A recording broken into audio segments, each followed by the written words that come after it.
Good morning, students. Welcome to e-learning program. I am Dr. Ajay Kumar, Assistant Professor Mass Communication, Government College for Girls, Chica. Students, मैं आज आपको संचार के एक बड़े ही महत्वपूर्ण मॉडल अरिस्तु मॉडल के बारे में बताऊंगा। अरिस्टोटल संचार के मॉडल के बारे में बताऊंगा। अरिस्टोटल का संचार का जो मॉडल है वो सबसे पुराना मॉडल है और लगभग 2300 वर्षों पहले अरिस्टोटल ने इस मॉडल को अपनी बुक रेटरिक में पेश किया था।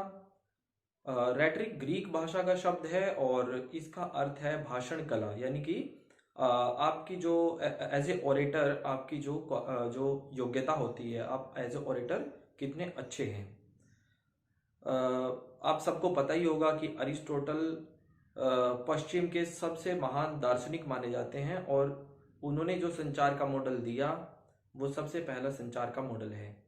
उन्होंने इस मॉडल के माध्यम से संचार की प्रक्रिया में चार अलग अलग तत्व जो हैं, जो चार अलग अलग एलिमेंट्स हैं, उनके बारे में बताया है। तो आइए जानते हैं संचार की प्रक्रिया के उन 5 तत्वों के बारे में और उसके अतिरिक्त अरिस्टोटल अपने संचार के मॉडल में क्या क्या कहते हैं। अरिस्टोटल ने संचार की प्रक्रिया में जो तत्व बताए हैं वो तत्व हैं प्रेषक, संदेश, प्राप्तकर्ता, प्रभाव और अवसर। अरिस्टोटल की जो संचार प्रक्रिया है या उनका जो मॉडल है उसमें अगर हम मुख्य बातों की बात करें तो सबसे पहली बात जो निकल कर आती है वो है कि अरिस्टोटल का जो संचार का मॉडल है वो रेखीय है। और दूसरा जो महत्वपूर्ण बातें निकल कर आती हैं वो ये कि एक तो इन्होंने प्रभाव के बारे में बात की, अर्थात संचार हमेशा कोई प्रभाव छोड़ता है प्राप्तकर्ता के ऊपर। और एक है अवसर, अर्थात अलग अलग अवसरों पर अलग अलग प्रकार का संचार जो सेंडर है वो करता है। अरिस्टोटल ने भाषण कला के या अच्छे संचारक के 3 अलग अलग गुण बताए हैं और उन 3 गुणों में से पहला जो गुण है उसको उन्होंने नाम दिया है पैथोस।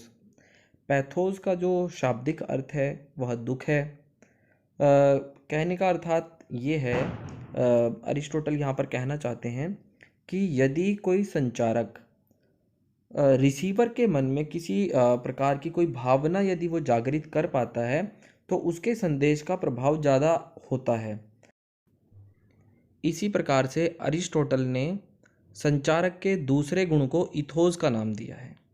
इथोस से अरिस्टोटल का जो अर्थ है वो है कि संचारक प्राप्तकर्ता के मन में कितना विश्वास पैदा कर पाता है, अर्थात विश्वसनीयता।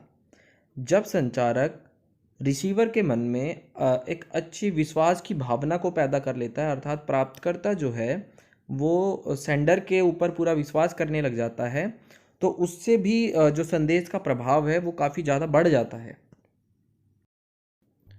अरिस्टोटल ने संचारक का जो तीसरा गुण बताया है वह है लोगोस। लोगोस अर्थात तर्क, यानी जब संचारक अपनी कोई बात रखता है वो यदि तर्कपूर्ण होगी तो उसका प्रभाव ज़्यादा होता है। उदाहरण के लिए जिस प्रकार से अदालत के अंदर एक वकील जब पैरवी करता है, यदि उसकी बात में तर्क अधिक होते हैं तो जज उसके ही फेवर में जजमेंट देता है, अर्थात तर्क तर्क के साथ कही गई बात का प्रभाव ज़्यादा होता है। तो ये है संचार का अरिस्टोटल मॉडल। और हम इसमें समझ सकते हैं कि संचार का जो अरिस्टोटल मॉडल है वो किस प्रकार से दूसरों से भिन्न है और किस प्रकार से उन्होंने संचारक के जो महत्वपूर्ण गुण हैं वो इसमें बताए हैं।